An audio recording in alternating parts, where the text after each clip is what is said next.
નમસ્કાર વિદ્યાર્થી મિત્રો, અહીં તમે જોઈ રહ્યા છો ધોરણ નંબર 8નું આઈડિયલની અંદર સત્ર નંબર 2 ગુજરાતી વિષયનો પાઠ નંબર 16 સુદામો ડીઠા કૃષ્ણ દેવરે. તો કૃષ્ણ ભગવાનના નામે એક અવશ્ય કોમેન્ટ તમે આજના વિડીયો માટે તમે આપી દેશો. તો શરૂઆત કરીએ આજના વિડીયો લેક્ચરની અંદર. જેમાં પ્રશ્ન નંબર 1 છે MCQ. પહેલું છે સુદામા ચરિત્રના કયા કડવાનો આ કાવ્યખંડ છે? તો કે 5મા. પાનનું બિરડું કોણે વાવેલું? તો કે લક્ષ્મણ. કોને જોવા માટે શેરીએ થોકબંધ લોકો એકઠા થયા? તો કે સુદામાને. શ્રી રણછોડ કોનાથી રીઝાયા છે? તો કે મેનકા ઉર્વશીથી. નીચેનામાંથી આખ્યાન ખંડમાં કયા ઋષિનો ઉલ્લેખ નથી? તો કે ગૌતમ. દરિદ્ર સુદામા પાસે કયું પાત્ર છે? તુંબી પાત્ર. નીચેનામાંથી કયું નામ શ્રી કૃષ્ણ નથી? તો કે રઘુરાય. રાણીઓની કલ્પના પ્રમાણે સુદામાનો દેહ કેવો હોવો જોઈએ? તો કે કામદેવ જેવો હોવો જોઈએ. સુદામા દીઠા કૃષ્ણદેવરે કાવ્યમાં શાનો મહિમા તમને આપેલો છે? કે રાજા મિત્રની મૈત્રીનો. એના પછીનું આપણે MCQ. મૃદંગ શબ્દનો અર્થ શું થાય? તો કે બંને બાજુ વગાડી શકાય તેવું ઢોલક. હિંડોળા ખાટમાં કોણ પોઢ્યું છે? તો એની અંદર આવશે શ્રી કૃષ્ણ. શ્રી કૃષ્ણની આંખમાં પાણીની ધાર જેવા આંસુ ક્યારે વહેવા લાગ્યા? તો કે સુદામાને જોઈને. ખાલી જગ્યા જોઈએ તો અહીં તમને ખાલી જગ્યાના સોલ્યુશન તમને આપેલા છે, આમાંથી જોઈને તમારે લખવાના છે.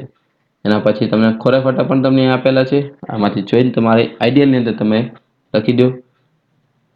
એના પછીનો પ્રશ્ન છે, જેમાં પ્રશ્નના ઉત્તર આપેલા છે. એમાં પહેલો સવાલ છે, સુદામા દીઠા કૃષ્ણદેવ કાવ્યના કવિનું નામ શું છે? તો કે પ્રેમાનંદ.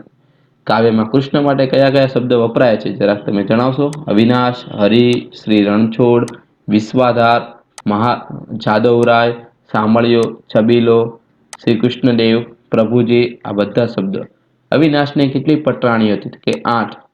શ્રી કૃષ્ણની 8 પટરાણીના નામ કયા છે?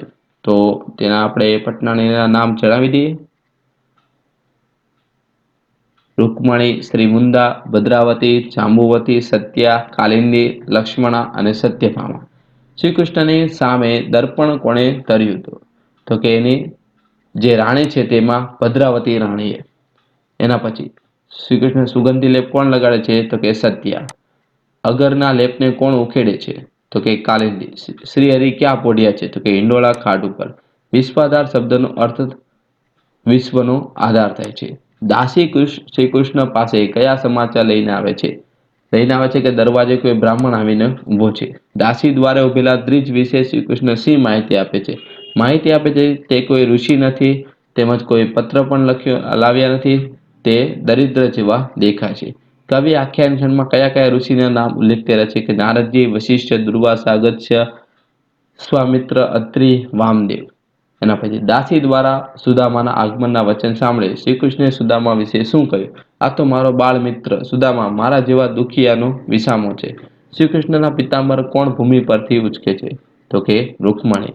ભગવાન સ્ત્રીઓને શું તૈયાર કરવાનું કહે ગયા છે? તો કે પૂજાની સામગ્રી.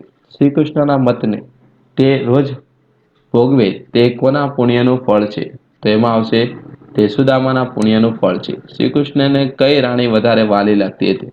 તો કે નીચે નમીને સુદામાના ચરણ સ્પર્શ કરે તે વધારે વાલી લાગતી હતી. 18. પૂજાની સામગ્રી લઈને ઉભેલી 16,000 રાણી શું વાત કરે છે? તો 16,000 રાણીઓ વાત કરે છે કે આજે તો સુદામાને જોવાનો આનંદ લઈએ. બરાબર. એના પછી દિયરના દર્શન કરીએ. શ્રી કૃષ્ણ સુદામા પાસેથી શું લઈ લીધું? તો કે તુંબી પાત્ર. શ્રી કૃષ્ણે સુદામાના સ્વાગત કઈ રીતે કર્યું? તો કે સુદામાને પોતાના સૈયા ઉપર બેસાડી અને પોતે સુદામાના પાંખો નાખવા લાગ્યા. ચલો એ નેક્સ્ટ તમને આપેલું છે વ્યાકરણ વિભાગ. તો વ્યાકરણ વિભાગની અંદર પહેલા તો તમને રવાનીકારો કે દ્વિયુક્ત પ્રયોગ શબ્દો કયા છે તે આપણે જોઈને લખવાના છે. એના પછી સમાનાર્થી શબ્દ તમને આપેલા છે, આમાંથી જોઈને તમારે લખવાના છે. નેક્સ્ટ છે પ્રશ્ન વિરુદ્ધાર્થી શબ્દ. એ પણ તમને એ બધા પ્રશ્ન આપેલા છે, એનો ઉત્તર તમને સોલ્યુશન લખેલું છે. તમારા આઈડિયલની અંદર તમે આમાંથી જોઈને જોડણી સુધારવાના છે. તે શબ્દકોશના ક્રમમાં શબ્દ એ બધા જ તમે આમાંથી જોઈને લખો. એના પછી શબ્દ સમૂહ માટે આપ્યું છે કસ્તુરી, કેસર, ચંદન, રક્તચંદન, અંબર, અગર, બરાસ. આ બધા યક્ષ કરદમ કહેવાય. મુખેથી વગાડવાનું વાજુ એટલે ચંગ, બંને બાજુ વગાડી શકાય તેવું ઢોલક જેવું એટલે મૃદંગ, જેનો કોઈ આધાર ન હોય તેનો આધાર નિરાધાર, નાગરવેલના પાનનું બીડું એટલે તંબોળ, હાથીના જેવી ચાલવાળી એટલે ગજગામિની, હંસના જેવી ચાલવાળી એટલે હંસગતિ, હરણની આંખ જેવી આંખવાળી એટલે મૃગનયની. ચલો સમાસ અહીંયા તમને આપેલા છે કે કયો સમાસ છે તમે એનું સોલ્યુશન પણ અહીંયા આપ્યું છે, તમે જોઈને લખી શકો છો.